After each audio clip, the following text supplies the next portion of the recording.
You don't wanna be on my best side, that's why I'm sliding through. But you wanna be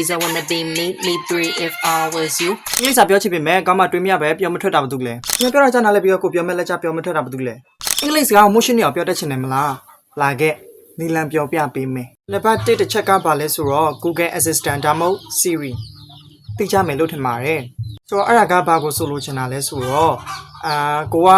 စကားပြောတယ်လို့သူကလည်းပြန်ပြီးတော့ပြောတယ်ကိုသိချင်တာမေးလို့ရတယ်လို့သူကလည်းပြန်ပြီးတော့ပြောပြတဲ့ပုံစံမျိုးပဲဖြစ်ပါတယ်ဒါကကြတော့လေကိုယ့်ရဲ့ speaking skill ကိုပေါ့နော်အထောက်အကူပြုတဲ့နည်းလမ်းတစ်ခုပဲဖြစ်တယ်ပေါ့နော်အဲ့ဒါလေးကိုလည်းပဲလေ့ကျင့်ပေးဖို့ပြီးတော့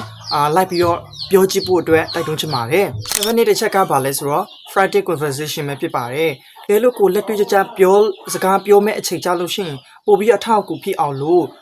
သူ့ကိုလည်းစကားပြောတယ်လို့ကိုယ်လည်းစကားပြောရမယ်တကယ်လို့တကယ်ချင်းတယောက်ကအင်္ဂလိပ်စာစကားတက်တယ်ဆိုလို့ရှိရင်သူနဲ့လိုက်ပြောကြည့်ဘောနော်ဒါမှမဟုတ်ဖုန်းထဲမှာဆိုလို့ရှိရင်လည်း application အများကြီးရှိရပေါ့နော် application အများကြီးရှိရအမှလည်းလိုက်ပြီးတော့လေ့လာကြည့်လို့ရတယ်ပေါ့နော်နေကောင်းလားသူကလည်းပြန်ပြောမယ်ကိုကလည်းထမင်းစားပြီးပြီလားသူကလည်းပြန်ပြောမယ်သူလည်းပြန်မြင်ကိုလည်းပြန်ဖြေတဲ့ပုံစံမျိုးပဲဖြစ်ပါတယ်အဲ့ဒါကိုလည်းပဲလေ့ကျင့်ပေးဖို့တိုက်တွန်းချင်ပါတယ်ဒါမှတော့တစ်ချက်ကပါလဲဆိုတော့ repair after someoneတစုံတယောက်ကအင်္ဂလိပ်စကားအမြန်ပြောထားတဲ့ပုံစံတွေကိုပေါ့နော်လိုက်ပြီးတော့ကြည့်မယ်ပြီးတော့ကိုကလည်းသူ့လိုမျိုးလိုက်ပြောတက်အောင်လေ့ကျင့်ပေးဖို့လိုအပ်တယ်ပေါ့နော်ဘာဖြစ်လို့ဆိုတော့တချို့သောအင်္ဂလိပ်စကားလုံးတွေကအမြန်သွားတဲ့ပုံစံတွေဆိုလို့ရှိရင်တချို့ကိုမသိလိုက်တဲ့စကားလုံးတွေရှိကြပေါ့နော်အဲ့လိုမျိုးကိုလည်းပဲလိုက်ပြီးတော့ပြောတက်ဖို့လိုအပ်တယ်ပေါ့နော်တကယ်လို့ဗီဒီယိုအတူလေးတွေရှိရဆိုလို့ရှိရင်သူတို့ပြောထားတဲ့ဗီဒီယိုအတူအမြန်လေးတွေပေါ့နော်အဲ့လိုမျိုးတွေလိုက်ပြီးတော့လေ့လာကြည့်ဖို့အတွက်တိုက်တွန်းချင်ပါတယ်။နံပါတ်၄တစ်ချက်ကပါလဲဆိုတော့ reading books ပဲဖြစ်ပါတယ်။အဲ့ဒါကဘာကိုဆိုလို့ချင်တာလဲဆိုတော့ကိုယ့်အိမ်မှာရှိတဲ့အင်္ဂလိပ်စာအုပ်တွေပေါ့နော်အဲ့လိုမျိုးစာပိုက်တွေကိုလိုက်ပြီးတော့ဖတ်ကြည့်ဖို့လိုအပ်ပါတယ်။ဒါမှမဟုတ်ပေါ့နော်အင်္ဂလိပ်ပုံပြင်စာအုပ်လေးတွေပေါ့နော်အဲ့လိုမျိုးလိုက်ပြီးတော့ဖတ်ကြည့်ပေးဖို့တိုက်တွန်းချင်ပါတယ်။အဲ့ဒါကလည်းကိုယ့်ရဲ့ reading skill ကိုမြင့်တင်စေနိုင်တဲ့အတွက်ကြောင့်မလို့လေ့ကျင့်ပေးဖို့အတွက်တိုက်တွန်းချင်ပါတယ်။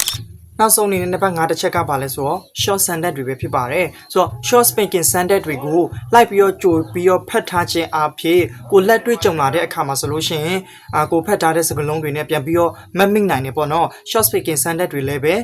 အထောက်အကူပြုနိုင်တဲ့အတွက်ကြောင့်မလို့လိုက်ပြီးတော့လေ့လာဖို့အတွက်တိုက်တွန်းချင်ပါတယ်။ Okay ဆိုတော့ဒီ5ချက်နဲ့နားလည်လောက်မြင်လို့မျှော်လင့်ပါတယ်တကယ်လို့ကိုကအင်္ဂလိပ်စာကိုကောင်းမွန်နဲ့လေ့လာခြင်းနဲ့နားလည်အောင်လည်း